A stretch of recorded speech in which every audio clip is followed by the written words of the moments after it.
Hey everyone, in this video I'm going to show you on how to get shark ship, spider, and cube icon in Geometry Dash. So first, find the secret shark vault. So navigate to the treasure room in Geometry Dash. Look for a special shark themed chest that contains all the shark icons. So this vault is decorated with shark imagery. Next is enter the shark code. So open the code entry screen and type in the secret shark code.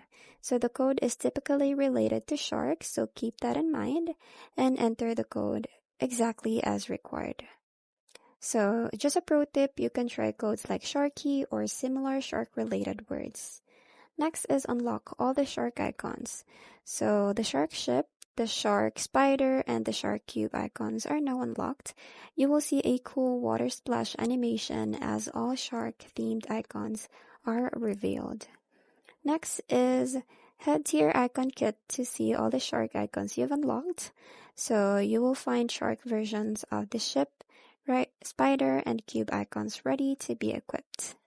Lastly is select any of your new shark icons to equip them, and the shark ship is especially cool during ship sequences. So enjoy dominating levels with your awesome shark style. So that's pretty much it. I hope you find this video helpful. Thank you for watching, and I'll see you in my next one. Bye!